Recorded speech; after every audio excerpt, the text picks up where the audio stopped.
Hello my dear friends, स्वागत है आप सबका कृष्णा लॉ एकेडमी में। मैं हूं ममता। चलिए आज की क्लास हम स्टार्ट करते हैं। आज की क्लास में हमें पढ़ना है BNSS भारतीय नागरिक सुरक्षा संहिता 2023। ये BNSS 2023 हमें पढ़ना है। इसमें हमें क्या पढ़ना है? इसमें हमें पढ़ना है सेशन ट्रायल। सेशन ट्रायल क्या होता है? कोई भी क्रिमिनल लॉ है, जैसे IPC हो, पोस्को एक्ट हो, या कोई भी ऐसी डॉरी एक्ट, कोई भी क्रिमिनल लॉ है जिसकी प्रोसीडिंग अगर चलेगी, जिसकी कार्यवाही कोर्ट में चलेगी, क्योंकि IPC के तहत FIR दर्ज होती है, धाराएं लगती है, कौन सी अपराध किया गया है ये बताई जाती है, लेकिन कोर्ट में उसकी प्रोसीडिंग क्या होगी, उसकी कार्यवाही क्या होगी, वो सब चलती है BNSS, जो CRPC को रिपील्ड करके आई है। CRPC को रिपील्ड करके जो न्यू संहिता हमारा बना है BNSS, तो इसके आधार पे ट्रायल चलेगी। ट्रायल कितने प्रकार की होती है, कौन से ट्रायल की क्या प्रोसीडिंग होती है, हम आज के वीडियो में समझेंगे। और किस आधार पे केस फाइल किया जाता है, केस की प्रक्रिया चलती है, ये सब हम आज के वीडियो में समझेंगे। तो बने रहिए हमारे साथ। स्टार्ट करते हैं हम आज का क्लास। यहाँ क्या कहता है? Trial before session court, BNSS 2023। इसमें ट्रायल के बारे में बताया गया है। सेशन कोड कहाँ बताया गया है? तो ये चैप्टर 19 में बताया गया है।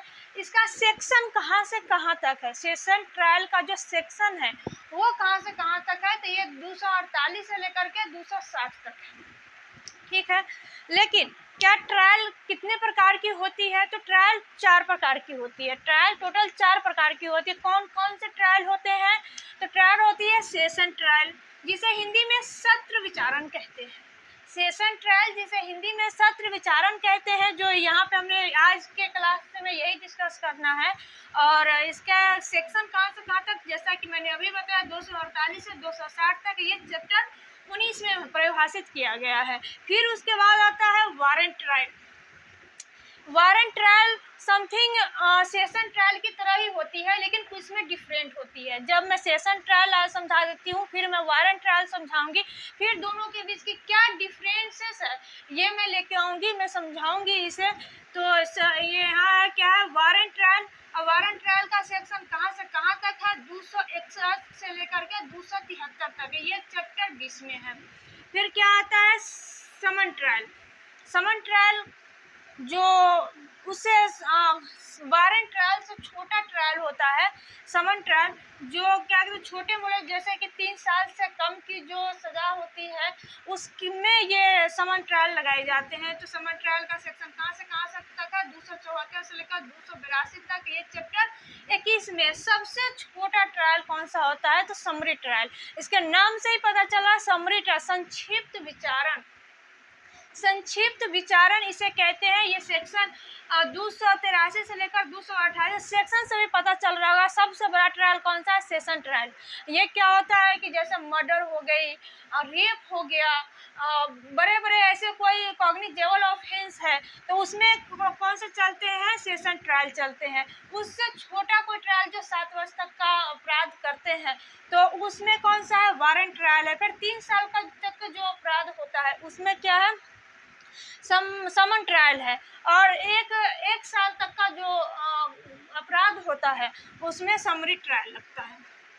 ये समरी ट्रायल सेक्शन 22 में दिए गए हैं। ये चारों ट्रायल, इसका चैप्टर, इसके सेक्शंस, ये सब पूछे जाते हैं एग्जाम में कि कौन से ट्रायल का कौन से चैप्टर में बताया गया है, कौन से ट्रायल का कितने से कितने तक का जो सेक्शन है उसमें बताया गया है। ये सब आप याद कर लेंगे, क्योंकि एग्जाम में पूछे जाते हैं, अक्सर ही एग्जाम में पूछे जाते हैं।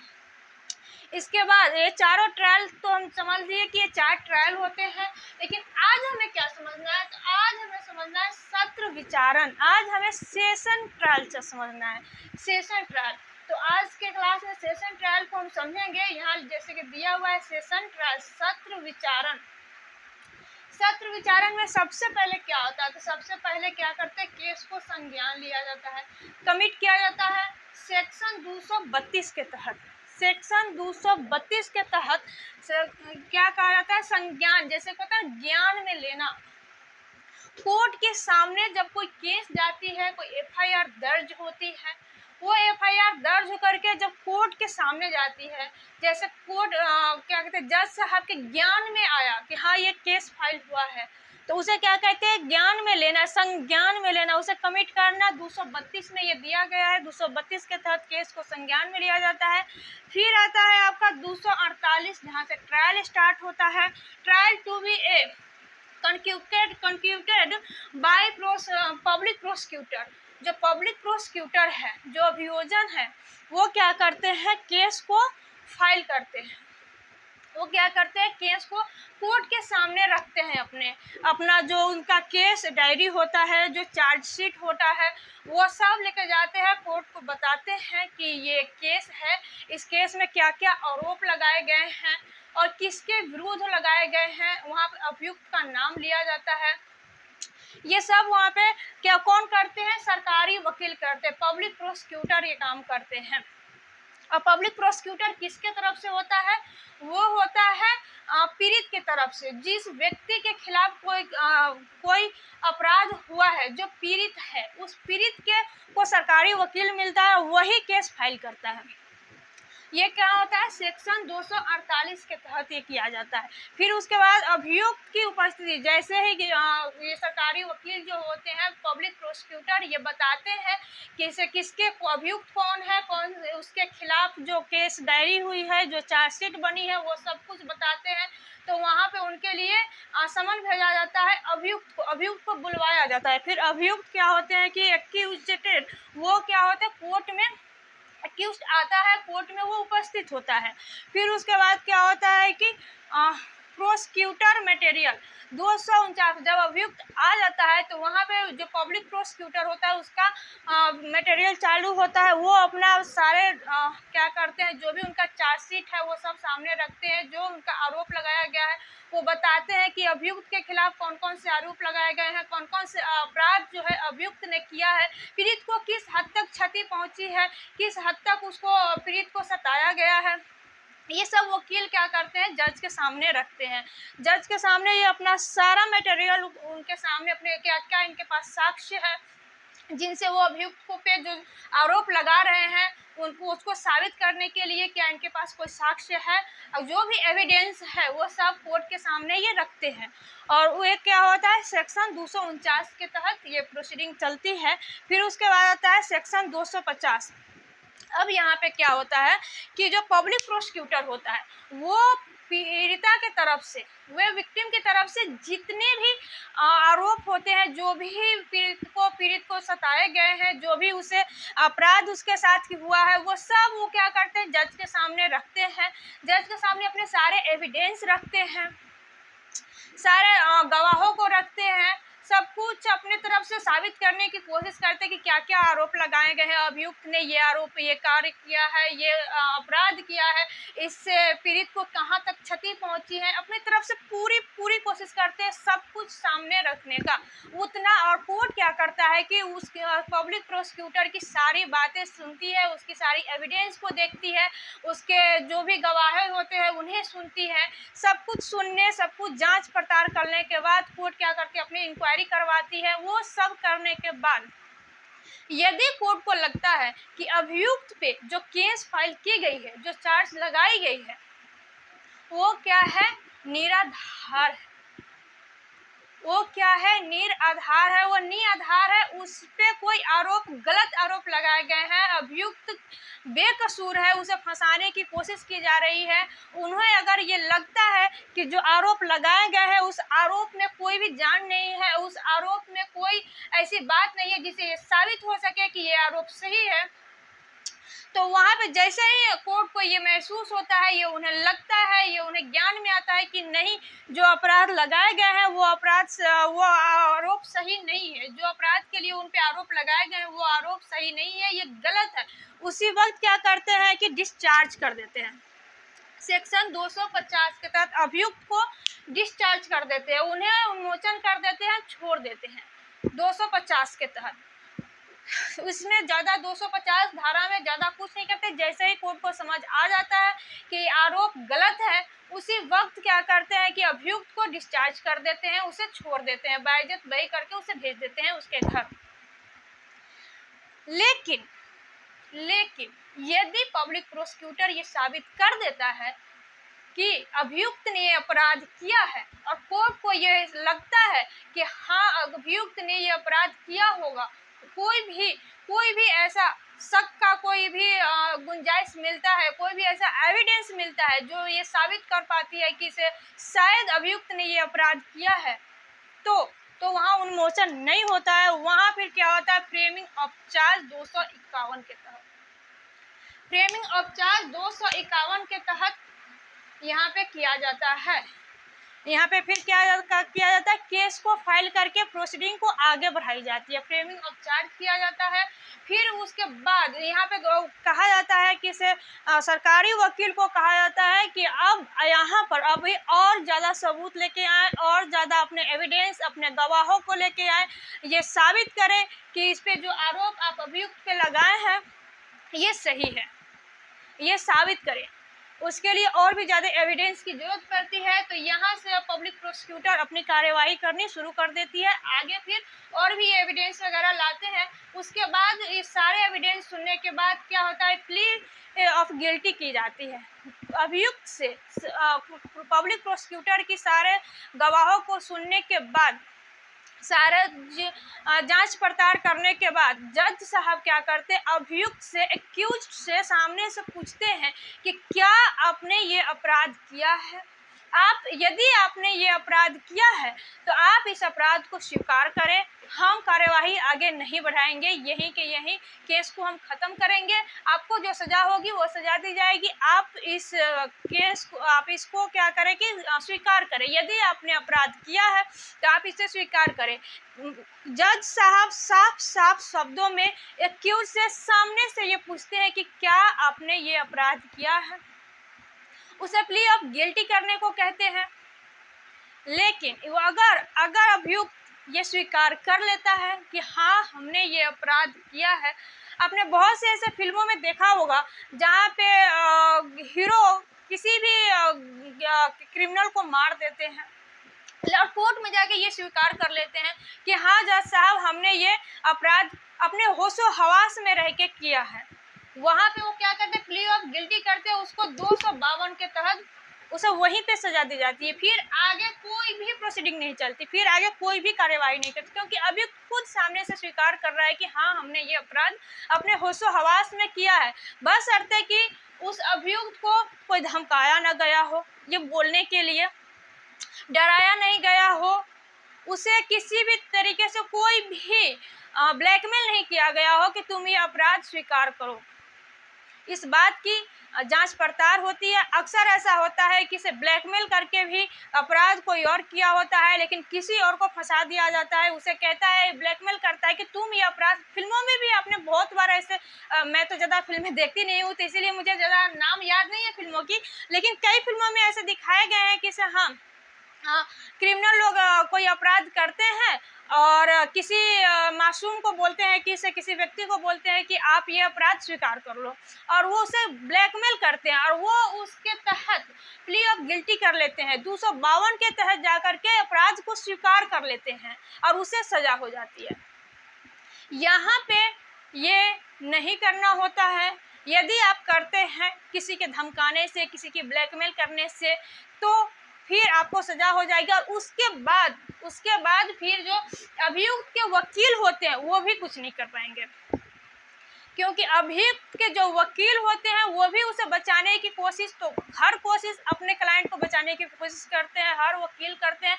लेकिन अगर अभियुक्त खुद प्ली ऑफ गिल्टी कर ले, वो खुद ये स्वीकार कर ले कि हमने ये अपराध किया है, तो फिर वकील साहब भी कुछ नहीं कर पाएंगे। वहाँ पे वो आपको बचाने की कोशिश तो करेंगे, लेकिन उनकी कोशिश कामयाब नहीं होगी, क्योंकि उसी वक्त आपको सजा दे दी जाएगी, आपको जेल भेज दी जाएगी। लेकिन अगर आपने अपराध किया है, कोई अपराध करता है, तो उसे स्वीकार भी कर लेनी चाहिए, लेकिन जल्दी कोई भी अभियुक्त अपराध स्वीकार नहीं करता है। अपराध स्वीकार नहीं, और यदि कोई अभियुक्त अपराध स्वीकार कर लेता है, प्ली ऑफ गिल्टी कर लेता है, तो फिर कोर्ट को शक होता है कि इतनी आसानी से क्यों। कोई भी सजा नहीं चाहता है, कोई भी जेल नहीं जाना चाहता है, लेकिन यदि कोई अपराध स्वीकार कर रहा है तो इतनी आसानी से क्यों। तो वहाँ पे क्या करता है जज साहब, इंक्वायरी करवाता है कि कहीं कोई ब्लैकमेलर इसे ब्लैकमेल तो नहीं कर रहा, कहीं ये भय में आकर के तो अपराध स्वीकार नहीं कर रहा, उसके लिए समय दिया जाता है। लेकिन अगर लगता है कोर्ट को कि अभियुक्त ने यह अपराध किया है, ये अपने होशो हवास में स्वीकार कर रहा है, जो भी किया है, इसने जो भी कह रहा है वो किया है, तो उसी वक्त उसे सजा दे दी जाती है।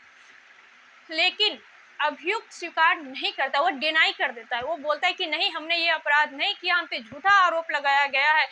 तो वहाँ पे फिर उसे वहाँ पे कोई सजा नहीं दी जाएगी। वहाँ पे क्या होगी, डेट फॉर प्रोसिक्यूशन एविडेंस 252 धारा के तहत, सेक्शन 252 धारा के तहत डेट दी जाएगी प्रोसिक्यूशन को कि एविडेंस आगे बढ़ाई जाए, कार्यवाही आगे बढ़ाई जाए और सारे एविडेंस लाई जाए और सारे एविडेंस दी जाए। इसमें जितने भी एविडेंस पब्लिक प्रोसिक्यूटर दिया होता है उसको फिर से बुलाकर री एग्जामिनेशन लेने का कोर्ट को स्वविवेकाधिकार है। जब भी कोर्ट को लगता है कि कोई भी ऐसा गवाही है जिसे फिर से बुलाया जाए, उसे री एग्जामिनेशन किया जाए, तो उसे फिर से बुलवाता है और सारे एविडेंस मंगवाए जाते हैं। कोर्ट के अंदर बहुत सारी प्रोसीडिंग होती है, वो सब चलते रहते हैं। फिर ये 252 के तहत ये आगे एविडेंस दी जाती है, एग्जामिनेशन फिर होते हैं गवाहों की। उसके बाद सेक्शन 254 में प्रोसिक्यूशन विटनेसेस को बुलाई जाती है। प्रोसिक्यूशन के जो विटनेस होते हैं उन्हें फिर से बुलाई जाती है, उन्हें फिर से री एग्जामिनेशन ली जाती है, उन्हें फिर से कई बार उन्हें बार बुला करके उसकी परीक्षा ली जाती है कि जो भी आरोप लगाए गए हैं वो सही है, कहीं कोई फॉल्ट तो नहीं हो रहा है। बार बुला करके उसके एग्जामिनेशन ली जाती है और बहुत सारे एविडेंस दिए जाते हैं। उसके बाद क्या होता है कि सेक्शन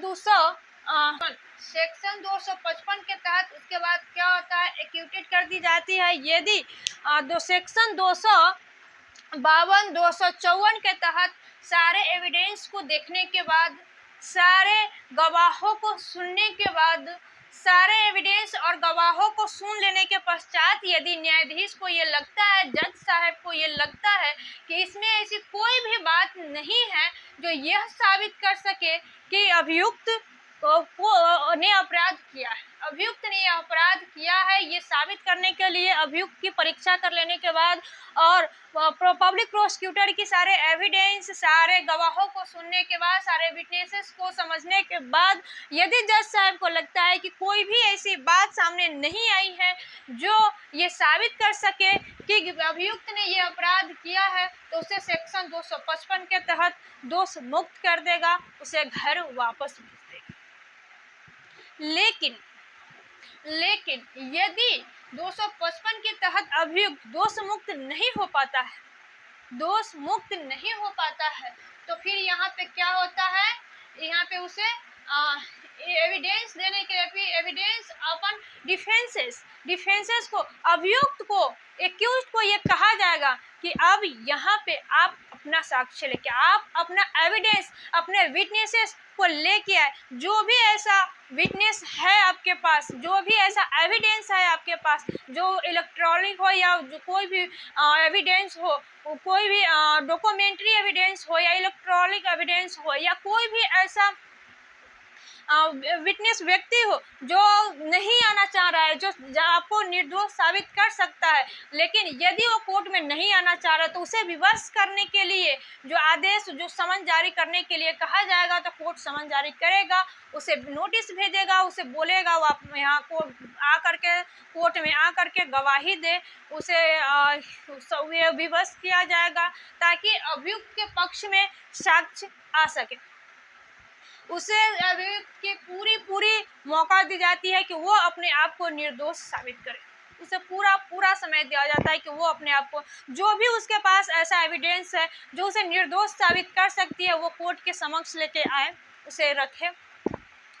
अभियुक्त अपनी तरफ से सारे एविडेंस लेकर जाते हैं, विटनेस लेकर जाते हैं, जो भी है कोई ऐसा व्यक्ति है जो उसे निर्दोष साबित कर सकता है अपने गवाहों से, लेकिन यदि वो कोर्ट में नहीं जा सकता है, नहीं जाता है, तो उसे विवश करने के लिए अभियुक्त कोर्ट को ये फाइल कर सकती है, उसे ये बोल सकती है कि वो नोटिस जारी करे, वो समन जारी करे, उसे कोर्ट में बुलाए, और कोर्ट उसे बुलाती भी है। ये हो जाने के बाद फिर क्या होता है, फाइनल एग्रीमेंट होता है। ये 257 के फाइनल बहस होता है, दोनों पक्षों की बहस चलती है सेक्शन 257 के तहत। दोनों पक्षों की बहस सुनने के बाद जज साहब क्या करते हैं, उसके बाद क्या करते हैं, जजमेंट देते हैं। जजमेंट कहाँ देते हैं, ये जजमेंट देते हैं 298 धारा 258 के तहत, धारा 258 के तहत जजमेंट देते हैं। दोनों पक्षों की सुनने के बाद दोनों गवाहों की, दोनों को विटनेसेस, दोनों की जो भी एविडेंस है उसे तौला जाता है, किसका पलड़ा भारी होता है। ये देखने के बाद ये साबित हो जाता है कि अभियुक्त ने अपराध किया है, तो सेक्शन 258 के तहत उसे दोष सिद्ध कर दिया जाता है। यदि ये साबित होता है कि अभियुक्त ने कोई अपराध नहीं किया है, तो सेक्शन 258 के तहत उसे दोष मुक्त कर दिया जाता है, उसे दोष मुक्त कर दिया जाता है। ये जजमेंट लेने के बाद वो 30 दिन तक निर्णय, ये दोनों पक्षों की बहस सुनने के बाद जज साहब 30 दिन का समय लेते हैं ये विचार करने के लिए, ये फैसला फाइनल जजमेंट देने के लिए। जजमेंट वैसे तो हो जाती है, और अभियुक्त यदि सजा अपराध की होती है तो उसे जेल ले जाया जाता है, लेकिन फाइनल जजमेंट के लिए 30 दिन का समय लिया जाता है। और यदि प्रोसीडिंग में वक्त लगे तो वो 30 दिन को बढ़ा करके 45 दिन तक किया जा सकता है, 45 दिन तक किया जा सकता है। इस बीच क्या होता है, तो इस बीच कोर्ट सारे एग्रीमेंट सुनने के बाद, सारे विटनेसेस, सारे एविडेंस सुनने के बाद कोर्ट विचार करती है। कोर्ट का स्वविवेकाधीन ये अधिकार दिया गया है कि सब कुछ हो जाने के बाद भी यदि कोर्ट को लगता है कि उन्होंने जो निर्णय दिया है वो गलत दिया गया है, वो अभियुक्त ने कोई अपराध नहीं किया, उसे फंसाया गया है, गलत विटनेसेस सामने लाए गए हैं, गलत एविडेंस सामने लाए गए हैं, और उसे फंसा करके सजा दिलवाई गई है। जैसे ही कोर्ट को ये पता चलता है, वो अपनी तरफ से इंक्वायरी करवाते हैं, वो विचार करते हैं इस पे, और जैसे ही उनको ये पता चलता है वो तुरंत क्या करेंगे, जजमेंट को पलट देंगे। तुरंत क्या करेंगे, यहाँ करके जजमेंट को पलट देंगे, और जो दोष सिद्ध किया गया है उसे दोष मुक्ति में बदल देंगे। ये स्वविवेकाधिकार जज साहब का है। लेकिन यदि दोष मुक्त कर दिया गया, उन्हें लगता है कि इस अभियुक्त ने अपराध किया है लेकिन उस दोष मुक्त हो गया है, पीड़ित के साथ कोई भी न्याय नहीं हुआ है, उनके वो अन्याय हो रहा है, तो फिर भी आकर के यहाँ पर केस को पलटेंगे। अगर दोष मुक्त कर दिया गया है तो उसे दोष सिद्ध करेंगे, ये उनका स्वविवेक का अधिकार है। हमारे कानून के हिसाब से कहा गया है कि भले ही 1000 दोषी छूट जाए, लेकिन एक निर्दोष को सजा नहीं दिया जाना चाहिए। इसीलिए का बहुत सारा समय लिया जाता है, सोचने के लिए, समझने के लिए, कार्यवाही को पूरा करने के लिए, ये साबित करने के लिए कि व्यक्ति ने अपराध किया है या नहीं किया है, क्योंकि कभी कभी किसी निर्दोष को भी सजा हो जाती है, ये फिर बहुत ही बड़ी बात हो जाती है। किसी निर्दोष को सजा हो जाती है तो वो लंबी सजा काटते हैं बिना किसी कसूर के, जो कि गलत है, ये न्याय नहीं, ये अन्याय कहा जाता है। बस इसी अन्याय को न्याय में बदलने के लिए ये समय लिया जाता है, 30 दिन से लेकर 45 दिन तक लिया जाता है सोचने और समझने के लिए। कोर्ट अपना स्वविवेक का अधिकार इस पे अपना अधिकार वो लगाते हैं, अपने अधिकार वो उससे वो ये काम करते हैं, वो अपना इंक्वायरी करवाते हैं कि ये जो अपराध लगाया गया है, जो आरोप लगाया गया है, जिस अपराध का क्या अभियुक्त ने ये अपराध को किया भी है या नहीं किया है। और भी कुछ सेक्शन है, लेकिन यहाँ पे टोटल इतने ही सेक्शंस है जो सेशन ट्रायल को समझने के लिए ये सफिशिएंट है। मुझे उम्मीद है कि जो भी प्रोसीडिंग की प्रक्रिया मैंने आप सबको समझाई है आप सब समझ गए होंगे। यदि नहीं समझ में आया तो हमें बताइए, हम फिर से समझाने की कोशिश करेंगे। हम नेक्स्ट वीडियो में वारंट ट्रायल, फिर समन ट्रायल, फिर समरी ट्रायल लेके आएंगे, फिर इन सब के बीच के डिफरेंसेस को भी हम समझाएंगे आपको। वारंट ट्रायल और सेशन ट्रायल में ज़्यादा डिफरेंस नहीं है, ये समथिंग उन्हीं की तरह, लेकिन कुछ डिफरेंसेस है, कुछ डिफरेंट अलग है ये, तो हम इसको लेके आएंगे, हम समझाएंगे कि क्या अंतर है दोनों में। अगर वीडियो पसंद आई तो लाइक कीजिए, शेयर कीजिए, कमेंट कीजिए। वीडियो आप लोग देखते हैं बट लाइक नहीं करते, लाइक कीजिए कि ताकि हम भी मोटिवेट हो सके। हमें भी मोटिवेशन की ज़रूरत होती है ताकि हमें भी लग सके कि हाँ हमारी वीडियो पसंद आ रही है सभी लोगों को, तो हमने आगे से वीडियो बनाने के अंदर होता है एक उत्साह बनी रहती है। तो इसके लिए वीडियो को लाइक कीजिए, और जो भी आपको समझ नहीं आ रहा है, यदि समझ में आ रहा है तो भी कमेंट कीजिए ताकि हम समझ सके कि हम कहाँ तक आप लोगों को समझा पा रहे हैं और कहाँ तक हम जो भी प्रयास कर रहे हैं पढ़ाने का वो सक्सेसफुल हो रहा है या नहीं, हमारे सारे जितने भी फ्रेंड्स हैं वो समझ पा रहे हैं या नहीं क्लास को। तो कमेंट कीजिए, शेयर कीजिए, लाइक कीजिए। आज के लिए इतने ही, मिलते हैं नेक्स्ट वीडियो में। Thank you so much.